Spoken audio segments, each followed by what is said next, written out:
આજનો એજન્ડામાં સૌથી પહેલા વાત ગુજરાતના બજેટની।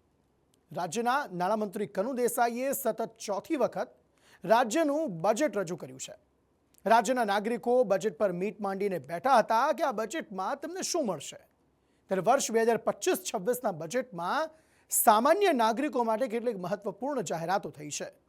કોના માટે શું જાહેરાત થઈ જોઈએ આ સ્પેશિયલ રિપોર્ટમાં। વિકસિત ગુજરાત 2047 થકી વિકસિત ભારત 2047નું નિર્માણ કરવા વિકાસના 5 સ્તંભ એટલે કે સામાજિક સુરક્ષા, માનવ સંશોધન વિકાસ, આંતર માળખાકીય સુવિધાઓ, આર્થિક પ્રવૃત્તિનો વિકાસ અને ગ્રીન ગ્રોથ પર આધારિત વર્ષ 2025-26નું ગ્રીન ગ્રોથ પર આધારિત રૂપિયા 3,70,250 કરોડનું વિક્રમી અંદાજપત્ર સન્માનીય ગૃહ સમક્ષ રજૂ કરું છું। રાજ્ય સરકારનું વર્ષ 2025-26નું બજેટ રજૂ થઈ ચૂક્યું છે। નાણામંત્રી કનુ દેસાઈએ 3,70,250 કરોડનું બજેટ રજૂ કર્યું છે। આ બજેટમાં સરકારે રોજગારી, મહિલા, યુવા, કૃષિ દરેક વિભાગને ધ્યાનમાં રાખી ઘણી મોટી જાહેરાતો કરી છે। રાજ્યના નાગરિકોને મળેલા સારા સમાચારની વાત કરીએ તો પોતાનું ઘર લેવાનું સપનું જોતા લોકો માટે સરકારે ગુડ ન્યૂઝ આપ્યા છે।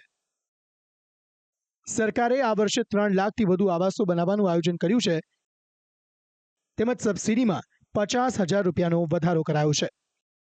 જગતના તાત માટે સરકારે આ વખતે શું મહત્વની જાહેરાત કરી તેની વાત કરીએ તો કિસાન ક્રેડિટ કાર્ડમાં ધિરાણની મર્યાદા 3 લાખથી વધારીને 5 લાખ કરાઈ છે। આ સાથે ટ્રેક્ટર ખરીદીની સહાયમાં 1 લાખનો વધારો કરાયો છે। સરકારે આપેલી રાહતથી ખેડૂતો ખુશ તો છે, પણ તેઓને અપેક્ષા થોડી વધારે હતી। ખેડૂતો કહી રહ્યા છે કે તેઓને પશુપાલનમાં પણ મોટી રાહતની અપેક્ષા હતી। વાત થઈ હતી કે ટ્રેક્ટરની અંદર પણ ક્યાંક ને ક્યાંક સહાયનો વધારાની જોગવાઈ થઈ છે, પરંતુ જે બળદથી ખેતી કરી રહ્યા છે, કારણ કે ટ્રેક્ટર ક્યાંય છાણ કે ગોબર નથી આપવાનું, જે બળદ આપે છે। દેશના વડાપ્રધાન નરેન્દ્ર મોદી સાહેબનું પણ સપનું છે કે ઓર્ગેનિક ખેતી થવી જોઈએ, રાસાયણિક ખેતી મુક્ત રાસાયણિક ખેતી થવી જોઈએ। તો ઓર્ગેનિક ખેતીની અંદર ગાયનું ગોબર તો જોશે જ, તો ગોબર કોણ આપી શકે? જો બળદ। હું તો એ કહું કે જે ખેડૂતો પાસે બળદ છે તે ખેડૂતો માટે કંઈક સ્પેશિયલ એવું પેકેજ બનાવવું જોઈએ। 6,000 રૂપિયામાં ખેડૂતનું કંઈ વળે નહીં, કારણ કે એની સામે તો ખાતરના ભાવમાં વધારો છે, બિયારણમાં વધારો છે, જંતુનાશક દવામાં પણ ઘણો બધો વધારો છે, અને ખેડૂતોને પોતાના પોષણક્ષમ ભાવ નથી મળતા। એટલે સરકાર એવી નીતિ અને રીતિ અપનાવે। શિક્ષણની વાત કરીએ તો સૌથી વધુ બજેટ શિક્ષણ પાછળ ફાળવાયું છે। શિક્ષણ માટે 59,999 કરોડની જોગવાઈ કરાઈ છે, જેમાં એલડી સહિત 6 કોલેજોમાં એઆઈ લેબ બનાવાશે। તો 10 જિલ્લામાં 20 સ્થળોએ સમરસ કુમાર અને કન્યા છાત્રાલય બનશે। યુવા અને રોજગારીની વાત કરીએ તો સરકારે 5 લાખ નવી રોજગારી ઊભી કરવાની જાહેરાત કરી છે।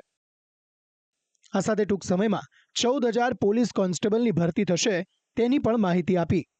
આ સાથે સાયબર ફ્રોડ રોકવા માટે સાયબર સેન્ટર ઓફ એક્સલન્સ બનાવવામાં આવશે અને ગુજરાતના તમામ જિલ્લાની અંદર સાયબર ફોરેન્સિક લેબ બનશે। મહિલાઓ માટે આ બજેટમાં શું છે તેની વાત કરીએ તો લખપતિ દીદી યોજના હેઠળ વગર વ્યાજે લોન મળશે, તેમજ સખી સાહસ યોજનાની જાહેરાત કરવામાં આવી છે। આ સાથે હવે નાગરિકોને મળેલી સીધી રાહતની વાત કરીએ તો સરકારે સ્ટેમ્પ ડ્યુટીમાં પણ મોટી રાહત આપી છે। સરેરાશ વાર્ષિક ભાડા પર 1% સ્ટેમ્પ ડ્યુટીમાં રાહત આપી છે, એટલે કે રહેણાંક મકાન માટે 500 અને વાણિજ્ય માટે 1,000 સ્ટેમ્પ ડ્યુટી લેવાશે। ગિરોખત પરની સ્ટેમ્પ ડ્યુટીમાં 1 કરોડ સુધીની મિલકત પર મહત્તમ 5,000ની સ્ટેમ્પ ડ્યુટી ભરવાની રહેશે। આ સાથે રાજ્યમાં નવા 2 એક્સપ્રેસ વે બનશે। બનાસકાંઠાને સૌરાષ્ટ્રના દરિયાકાંઠાથી જોડતા ડીસાથી પીપાવાવ રસ્તાને નમો શક્તિ એક્સપ્રેસ વે અને અમદાવાદથી રાજકોટને જોડતા એક્સપ્રેસ વેનું એક્સટેન્શન દ્વારકા સોમનાથ કરાશે, જેને સોમનાથ દ્વારકા એક્સપ્રેસ તરીકે વિકસાવવામાં આવશે। વિધાનસભામાં રજૂ થયેલ બજેટ પર રાજ્યના મુખ્યમંત્રીએ નિવેદન આપ્યું છે કે આ વખતનું બજેટ નાગરિકો માટે કોઈ વધારાના કરના ભારણ વગરનું બજેટ છે। વિકસિત ગુજરાતનું મિશન જન કલ્યાણની પ્રતિબદ્ધતા દર્શાવતું બજેટ આજે નાણામંત્રી શ્રી કનુભાઈ દેસાઈએ વિધાનસભામાં રજૂ કર્યું છે। નાગરિકોના માથે કોઈ પણ નવા કરનું ભારણ નાખ્યા વગર રાજ્યના વિકાસની નવી ઊંચાઈઓ સર કરનારું આ વિઝનરી બજેટ છે। પ્રવક્તા મંત્રી ઋષિકેશ પટેલે સંદેશ ન્યૂઝ સાથેની ખાસ વાતચીતમાં જણાવ્યું કે સમાજના તમામ વર્ગોનું ધ્યાન રાખતું આ બજેટ છે.